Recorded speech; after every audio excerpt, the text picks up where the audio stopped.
Teach me about the Great Lakes. Teach me about the Great Lakes. Welcome back to Teach Me About the Great Lakes, a twice-monthly podcast in which I, a Great Lakes novice, ask people who are smarter and harder working than I am to teach me all about the Great Lakes. My name is Stuart Carlton, and I work with Illinois Indiana Sea Grant, and I'm so happy today to be joined by Renee Miles. Renee, how are you? I'm doing well, thank you, for a Tuesday. Yeah, it is a Tuesday, and it's supposed to warm up today. It's supposed to get in the 50s, but I have a confession to make. I spent about half of the last episode complaining that we don't get any snow here in West Lafayette, and the reason I did that is because we don't get any snow here in West Lafayette, but like 8 minutes after we stopped recording, we got 1.5 feet of snow over the course of 2 days. So mea culpa, mea magna culpa on that. Either that or you're just a man of with the power. Maybe so, but what a stupid way to have used it, right? There's so many things I could have done, but instead we got 3 snow days in a row, which was super fun, actually, super fun, but I'm still recovering. 1 snow day is plenty for me. Anyway, I'm really excited, though, because we're going to do something a little bit different. As you know, Renee, I love segments. The whole reason we do this is so we can have segments. And one evening, shall we say, without going into all the details, I thought of a segment that we should have. That segment is, I realize I have a lot of occasional smart questions about the Great Lakes, but really what I have are less smart questions about the Great Lakes. And that will take us to this episode's segment. And like all good segments, this one starts with a theme song. Ask a stupid question and get a smart answer. It's a great way to learn about the Great Lakes. Really excited to be joined by Professor John Jansen. He's the School of Freshwater Sciences at the University of Milwaukee in Wisconsin. And I realize that I have a very stupid question that I want to ask. As a way of background, you know that gobies are really huge in Eastern Europe. People love to, the gobies themselves are, normal size, but people love to eat gobies in Eastern Europe. And I heard this from Hank Vanderploeg, the Lifetime Award winner. That made me super pumped. And so I've had this dream, as longtime listeners know, of starting a goby dog business in the Chicagoland area. Or, like a little cart, you get your little cart, you get buns, you steam the buns, you plop a goby down in there, put some, the little pickled whatever, some celery salt, and sell them. Yeah, no mustard if it's Chicago. Yeah. And most people have hated all over my dream. Or no ketchup. I need to fix that. No ketchup. Yep, no ketchup. There we go. Quinn, this is the first edit point. Go back. We knew what you meant, Renee. Mustard, okay, no ketchup. Get arrested. But so here is my question for you. So Professor John Jansen, he's a freshwater ecologist, has published a lot with his colleagues on gobies.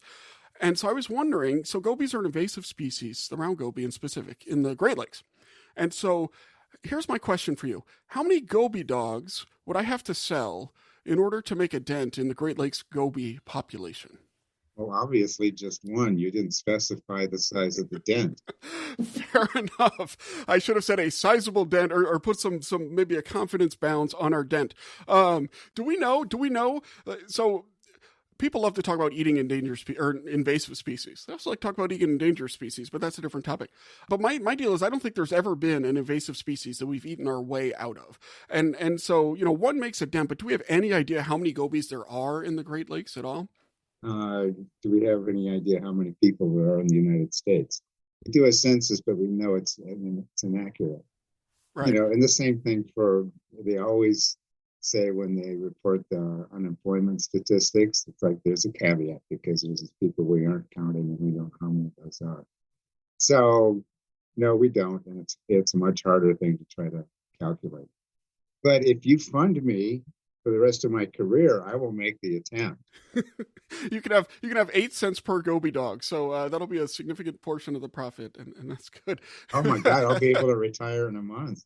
I think so. Until apparently they're also loaded with toxins, and so heavy metals or what have you. So it's kind of a eat it twice and regret it for the rest of your life deal, I think. So by the way, in their native land, Black Sea, et cetera, that area, they'll get larger than they do in the Great Lakes.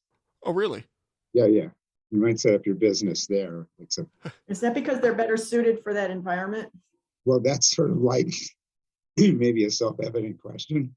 Excuse me. So what is it that allows them to get bigger? I guess that's the way to phrase it. Is it the food sources over where did you say, was it the Baltic? I missed what you said. I'm Black sorry. Sea. The Black Sea. Is it the food there is more nutritious, or there's less competition? What is why do they get bigger there? Do you know? there's something like over 1,000 species of gobies. It's a huge family. It may be and maybe the audience doesn't know what a family is, but it's a group of species that look pretty similar. Extremely adaptable, but most of them are marine by far. And it may be just a matter of if you live in fresh water, you have to pee a lot because the water is constantly soaking through your skin. And so freshwater fishes pee a lot. And for a fish that's tolerates fresh water, but is mostly adapted to salt water, they may be putting a lot of energy into the peeing. It might be as simple as that. It's a bloody good question. And I don't think anybody's toyed with that. It'd be a good idea for somebody to do that. So I'm vaguely remembering I took a bunch of fish like bio classes back in college and in grad school. It has something to do with like osmoregulation, right? So like the amount of salt that's in your body, is that why they pee a lot? Is that why freshwater fishes pee so much, especially if they come from marine environments? Yeah. So osmosis refers to the movement of water, but it's driven by the salinity of the blood versus the water surrounding the fish. So, and if you don't believe your blood is salty, then slice your finger and taste it. I don't think you need to do that because probably everybody's had a nosebleed or something like that. So that means the water moves. If the fish is in fresh water, the water moves in a way to dilute the salts in the fish's body. And so, yeah, there's constantly soaking up water and constantly having to pee it out. It becomes trickier if the water is seawater and it's saltier than the fish's blood. So then they have to actually export the salt, well, in various ways. And actually, so like crocodile tears. I mean, that's the same tear ducts that we have, but that's how they get rid of excess salt. The saltwater crocodiles, and a lot of crocodiles are saltwater, including the one in the Everglades area. I did not know that. So gobies and round gobies in the Great Lakes were originally a marine species or saltwater species, and they came in, I assume, on ships or something like that. Is that the deal, or are round gobies a freshwater species naturally? So now I won't know exactly the details, but the Danube is a tributary of the Black Sea, and they do go up the Danube, but they are, well, I don't know how abundant in the Black Sea, but they're definitely as salty as it goes in the Black Sea. In the winter, apparently, and this is just a one sentence anecdote, it gets quoted a lot in papers, probably inappropriately in papers. According to the anecdote, off Bulgaria, they winter at 50 to 60 meters depth. So, Laura, I ask you a question. So it's winter along the shore in the Black Sea where you get the freshwater inputs. The temperatures, well, it's freezing. You get ice on the fringe. Black Sea is salty, but it goes from being freshwater at the surface to salty down deep. And if the fish winter at 50 to 60 meters, can you make a guess at what temperature they're at 50 to 60 meters? Just above freezing would be my guess. No, it's about 7 or 8 degrees Celsius, which is going Oh, to really? be, So well above freezing. Yeah. it's a funny thing that I think of water temperatures in Celsius because that's how I measure it, and air temperatures in Fahrenheit because that's what comes in the weather forecast. Well, and Fahrenheit. Now we're going way afield, but Fahrenheit is really good for human air temperatures, right? Because it's like 0 degrees, you're real cold; 100 degrees, you're real hot. So it really our lived experience, as we like to say, is very suitable for the Fahrenheit. Whereas Celsius, 0 degrees, you're real cold; 100 degrees, you're real dead. And so you get less spread, right? Yeah. Anyway, all right. So we've come far afield from Gobi dogs. I need to return back because I have a business plan that's due on this, and so I need to get down to the details. So round gobies, they came into the Great Lakes. Are they throughout the Great Lakes? How widespread are they? Do you think? Well, for Ontario, Erie, Huron, and Lake Michigan, which are warm in the summer, warm enough that they can spawn, and we don't know enough about that. They're wherever it's rocky or some kind of habitat like that. They need some structure to do their spawning on, to put the eggs on. Lake Superior is colder and they're pretty much around harbors there. And I don't know the details all that. But they're abundant in Duluth Harbor, which gets warmed by its tributary. So I'm wondering how far south in terms of, beyond the Great Lakes, because I know they beat the barrier in the Illinois River, and how far south have they gotten? Ooh, I would have to look at a map. But as long as you bring up the barrier, well, here's a little story. So the first reported round gobies around Lake Michigan came from an angler, I think in November of 1993, bringing one to DNR. And I know where that location was. So we heard about that in the winter, and then we checked out the location that spring, and then did a dive in Calumet Harbor, which is it leads to Lake Calumet. So the harbor is clean. So we went into the harbor.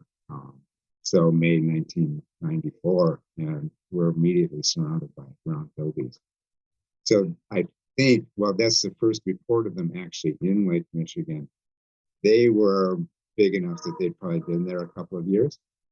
Had to have gone through at least a couple of rounds of spawning to get that kind of population density. But it was stunning. But I had worked with them with Dave Jude previously. So Dave was the first one to report gobies in the Great Lakes over north of Detroit, the St. Clair River. Well, actually, I first heard about that. It was a meeting at the Shedd Aquarium, and I think probably 1991, and we're talking about the need for doing coastal research in Lake Michigan. So he came over to the Shedd Aquarium, and Ellen Marsden was there, and a few other people. And so Dave said, we've got gobies in the St. Clair River. And I said, I think this is going to be a serious invasion, because our most serious invasions are all coastal marine species. Okay, so like the ruff never turned out to be a serious invasion because it's not a coastal marine fish. And the marine thing, I think, is just a matter of the physically Lake Michigan. It's not the saltiness. It's a matter that it's rough. It has strong currents. Every few years we get waves hitting, particularly Chicago, Michigan City, that are 30 feet high. Something like a ruff isn't used to that, but something that lives in the Black Sea, they know how to adapt to that. Because you do think of like the salinity being the dominating sort of physical, characteristic. But what you're saying is that even for fish, even though they're underwater, the waves and the wave action and the currents and stuff can really affect their suitability for an area. Huh, I had no idea. Yeah, and okay, I dive a lot, so I know what the currents are like. And I would be when the waves come up, if they're not too severe, I would be at the beach in the summer playing with the waves. So you get that physical sense of what a strong wave is like. And I would surf in maybe 4 to 5 foot waves, but not in a 30-foot wave. And a 30-foot wave is offshore. It's lower down. But man, it'll tear you apart. Yeah, you'll see. I'm from the Gulf South, and so before hurricanes, there'll always be people out surfing. Sometimes you're like, "Oh, that looks fun." Sometimes it looks like, "Well, you're just an idiot." It depends on, I guess, the nature of the storm itself. And those people disappear, and then there's a whole new generation of fools, right? Yeah, exactly.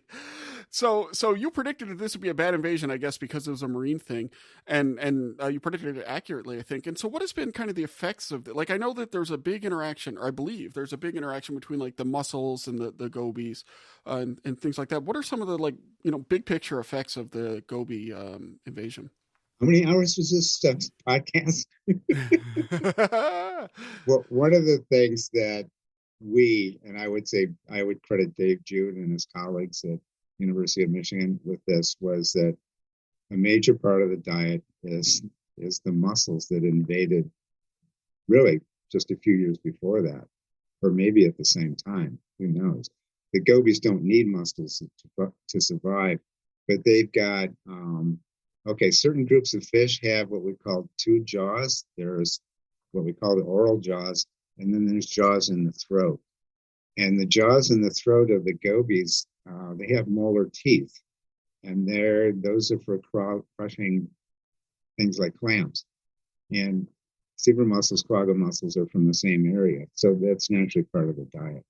So actually, one of the first things we did when we found the gobies at Calumet Harbor, and it was easier to do it at Calumet Harbor than other locations, was documented the impact of brown gobies on the zebra mussels.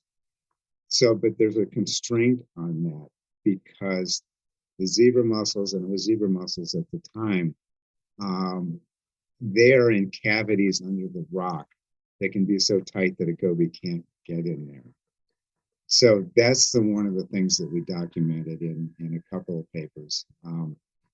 And something that it's one of those things that says, like, yeah, the science is really real, is,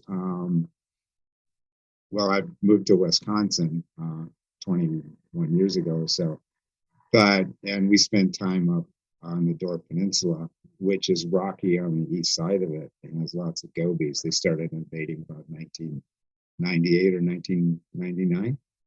And the people noticed. So up there, you had almost a decade of swimmers dealing with sharp-edged zebra mussels on the rocks. And where it's sandy, you don't need shoes or anything like that, but the shells are there and your feet get cut up. So they had to start investing in aqua socks, something to protect the feet to go swimming. But they noticed that the zebra mussels on top of the rocks were gone when the gobies came, which is actually a paper that we documented. But when you hear the local people asking you, what? Oh, you work on blah, blah, blah, on fish in the Great Lakes? So how come we had zebra mussels on the rocks and then they disappeared when the gobies came in? And I say, you should have published that before me, you fool. This is why I'm professor and you're not. Yes, I'm doing this interview. You could be on this show right now.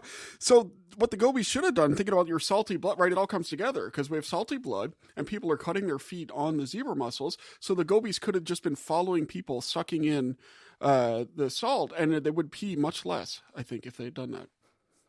No, that would be the sea lampreys. You're totally confused. Different species. We'll have you on for that one another time. So I wanted to ask about the gobies and birds. Gobies are bad for birds. Is that a fact? Yeah, maybe as much of a fact as we know. And I actually don't deal with that here, although maybe it's a problem here, but it's most noticeable around Traverse, Sleeping Bear Dunes, wash-ups of, well, particularly loons, because everybody loves loons. I see loons here occasionally, but not that often. But we do see dead gulls, but we never actually worked on the botulism problem. And I was talking to somebody yesterday about this. Maybe it was an email. Yeah, actually it was with Dave Jude. He said, well, so Dave Jude, it's like every pioneering thing with round gobies is Dave Jude's. He and his grad student, Steve Hensler, first reported that the newly hatched gobies will go up into the water column. Okay, and they get caught up and drift around, which is probably how they got sucked into ballast tanks in the first place. Right, and then this is a paper by Dave and colleagues at Northwestern Michigan College, but it's just out. But it deals with first finding of the spawning nest of deepwater sculpins in like 180 meters of water. So, but there were round gobies down there. And that brings me back to your point. So they're using an unmanned submersible, what we call an ROV, for the work. And I've seen these videos. And the round gobies are down at 600 feet in the winter. This was last March, right around the solstice. Water temperatures 2 Celsius, 36 degrees Fahrenheit.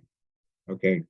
So going back to the Black Sea with gobies migrating offshore in the winter, yeah, well, they're going down at least 600 feet during the winter, which brings us to whole new interesting possibilities that are totally unexplored.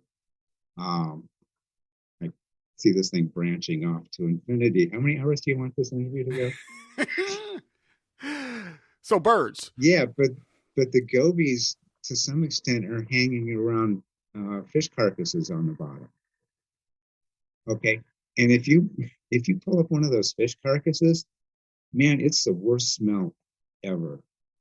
People attribute the botulism to the round gobies, and the current hypothesis, which might be totally correct, but we always have to consider alternatives, is that they're somehow getting it through feeding on zebra mussels, quagga mussels, which are filtering out the botulism bacteria. Okay, but I would be pretty certain that these dead, awful carcasses on the bottom that the gobies are feeding on, and that's been documented, it's probably full of botulism too.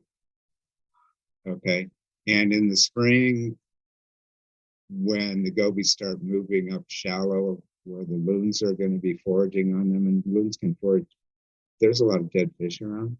Okay, if you see dead alewives washed up, that's like a really big kill off. But we see dead alewives every spring. If it's not many, the gulls and terns pick them off, so you don't see them on the beach. It's when the gulls and terns are saturated, there's too much food out there, that you see them on the beach. Boy, that was a long answer, wasn't it? No, it's good. So we're pretty sure the gobies are the pathway to dead birds, but the question is, where does the botulism? Does it come from the fish carcasses or maybe the mussels? That seems to be less certain. Is that kind of? Mm-hmm. Yeah, and for as much as I know about botulism, it has to be anaerobic, like no oxygen, for the toxin to form. Inside the body of a dead carcass, or inside, well, whatever, a dead zebra mussel, if the goby eats it while it's dead. I think there's multiple possibilities here, and this really less than a year old discovery by Dave and his colleagues, again being the first to do all this stuff.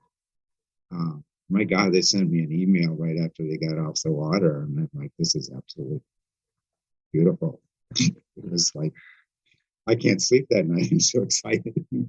Gobies are invasive, like you said, and they've been a very successful invader. Like, goby dogs aside, on the off chance that my goby dog business doesn't, take off and become the goby dog king of Chicago, I'm from Wisconsin. You use these and pigs for hot dogs. Okay, yeah. For those of you listening, he's pointing to a picture of a cow on his shirt. A surfboard. I see. The Lake Effect Surf Shop. There we go, in Milwaukee. Yes. Well, assuming, you see, this is why they might be limited to Chicago. But assuming that I don't become the goby dog king of Chicago, are we getting rid of gobies, or are they just part of the deal now in the lakes? We have a selective toxin for sea lampreys. We have them under control. Yeah. Okay. Oh, we that's haven't true. gotten rid of them. Yeah. And technically, a sea lamprey is not a fish. The physiology is different. You are more closely related biochemically to a round goby than a round goby is to a sea lamprey. Well, that's because of the number of gobies I've eaten, I think. But no. The best thing is to adapt to this situation and not whatever. And it's, I mean, the whole zebra mussel, quagga mussel thing is really complicated. So, for example, one of the things that was discovered first, and this was in Lake Erie, was that the baby smallmouth bass get to just about the right size to feed on newly released from the nest round gobies. And a baby bass that's big enough to do that gets this huge push in its growth. And then as they grow, they're targeting the gobies. They've learned how to catch them, which is tricky. And then the growth rate of the smallmouth bass up to catching size, they get to like 14 inches, which is like usually the catching size, like a whole year earlier. So, those people are really happy with the gobies. Otherwise, it just gets really, really complicated. And by the way, it is a sin to kill a bass. Almost all bass fishermen release their bass unless they want to have a 6 or 7 pounder on the wall. There you go. I did not know it was a sin to kill a bass, but that's good to know. It's the 11th commandment. The 11th. Okay. I'm still working on. There's several that I'm still kind of working on when I do my sort of self. Yeah, that was the tile that got broken. Yeah. Well, this is really fascinating stuff, but that's actually not why we invited you here on Teach Me About the Great Lakes this week. The reason we invite you on Teach Me About the Great Lakes is to ask 2 questions. And the first one is this. If you could choose to have a great donut for breakfast or a great sandwich for lunch, which one would you choose? Great donut is a contradiction in terms. Okay. Okay. And then 2 days ago, my lovely wife and I got a sandwich at a vegetarian place, and I decided to try their beet Reuben. And I won't advertise the place, but I've never been satisfied with a vegetarian Reuben until that. There we go. No, go for the advertisement, because my next question is where do I go in Milwaukee to get a good sandwich? So I love a good tofu or tempeh Reuben if there is one. So where should I go? Oh my gosh, I don't know. You have to ask my wife. I'll next time I speak with her, I will. So then the second question is this. Is there like a special place in the Great Lakes that you'd like to share with our audience? We try to cultivate this sense of, breadth and depth of this unique, amazing resource. And one way to do that is by sharing special places. So is there a place in the Great Lakes that's special to you? I have too many of them, but I'll tell you one that was like stunning to me, and it's 1986. And I'm traveling to Lake Huron, and there's a manned submersible program going on in the Great Lakes at the time. And the funny thing that I was using the same manned submersible out in Atlantic at the same time. So I knew the capabilities of it, but I never did a dive with it on the Great Lakes, which is amusing. But one of my friends at the University of Michigan was going to be taking the submersible down in Lake Superior. And so he asked me to come over and help him set up. So I did. And it was the first time that I drove the North Shore of Lake Michigan. And then I was going to be doing a sabbatical in the fall at Woods Hole Oceanographic. And there was some talk about, well, maybe John should become a full-blown oceanographer now and give up the Great Lakes. And driving that coast, I was like, I love doing the marine work, but there's so much unknown here on the Great Lakes. And it's such a beautiful, beautiful drive along the North Shore. So I totally recommend it, at least for too many places to get out on the beach and there's nobody there and have solitude. So have you ever eaten a goby? Be honest. Like when you're out there in the field, you're lonely, you pull up a goby, maybe you're a little hungry, by yourself, nobody's looking. Well, if you were talking to an ornithologist, would you ask them if they eat their chickadees? Well, I mean, yes. If the chickadees were a goby and I were talking about goby dogs, I suppose I would. No, I actually don't like fish pretty much. No, I took marine fisheries biology. I can't remember the name of the prof, but he was a deep ocean. He got an anglerfish named after him, and he or marine vertebrate ecology, whatever it was. He went over every single type of fish in the ocean, and every one of them, like, well, most people say it doesn't taste good, but I fried it up and it tastes fine. And so that's just how I envision every fish person is, or there was one, he said it was a little oily, and I was like, oh no, how awful must that have been? But yeah, the turning point, I would tolerate some fish, like a brook trout is fine to me, and I used to eat smelt until I had to pull 800 pounds of smelt out of a net one night, and I had put a couple of ones fresh in the refrigerator to eat in the evening, and it was a hot day, and the things were falling apart at the end, and I put the fresh smelt in the frying pan in the evening, and it was just the odor of all those decaying smelt. It was too close to that odor. And I threw those smelt away, and I haven't eaten the smelt since. But I have eaten whitefish and swordfish and a few other things, which are fine. But I don't go out of my way to eat a fish. Oh, goodness gracious. Well, Dr. John Jansen, a professor at the School of Freshwater Sciences at the University of Milwaukee, Wisconsin. Thank you so much for coming on and teaching us all about the Great Lakes. And the gobies. Okay. Well, thank you for having me.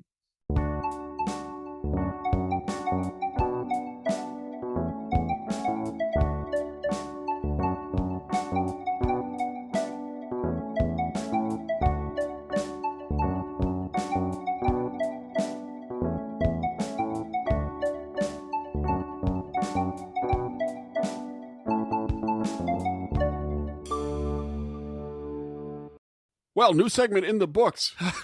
That's certainly... That was fantastic. Yes, we certainly got a smart answer. I don't think it answered our question, but we answered many questions. And so I asked a that'll work. stupid question as well. So, yay. There you go. The best kind of questions. Yeah, everybody who works with John really likes working with him and talks about what an interesting guy he is, and I can see why. So, Rini, is there something cool that you learned today as a result of asking a stupid or less stupid question? Well, I ground gobies pee a lot. I never thought about that before. I hadn't either. That's I think there's a quote about that. One of these famous quote dudes from like the early 20th century said he would never drink water because fish. And then I've only seen it with a ... And pee is one thing that could go in that ... There are other things. I think it's never bothered to look up the quote, but that is, yeah. I mean, Lake Michigan is really just filled with fish pee, isn't it? Yes, as you say, and various other things. Yeah. And various, it's just data points to consider, Rini. Just data points to consider. I just put my toes in it. That's as far as I go. So just the old toe dip. Yeah, no, that was fascinating to me. And I learned that gobies are different sizes. Of course, they have different species and different niches and things like that. But this is something I suffer from, and I think a lot of people do, is you think invasive species or whatever, and you think of it as this monolith, right? And it's not necessarily. Right. Yeah. We just know the goby we know, right? Yep. Exactly. Just the goby we know. But I mean, what else can you know but the goby you know, I guess, right? Teach Me About the Great Lakes is brought to you by the fine people at Illinois Indiana Sea Grant. And we encourage you to check out the great work we do at iiseagrant.org. And of course at ILIN Sea Grant on Facebook, Twitter, and other social media, but mainly Facebook and Twitter, I think. Do we have other ones? No, right? Just stick with those. Stick with those and you're good. Teach Me About the Great Lakes is produced by Hope Charters, Carolyn Foley, Megan Gunn, and Rini Miles. Ethan Chitty is our associate producer and our fixer. Our super fun podcast artwork, which one day may become a sticker, is by Joel Davenport. The show is edited by the awesome, the amazing, the incomparable Quinn Rose. And I encourage you to check out her work at aspiringrobot.com, assuming that she ever gets done editing this episode, which has plenty of work to do thanks to me. Anyway, if you have a question or comment about the show, please email it to teachmeaboutthegreatlakes@gmail.com.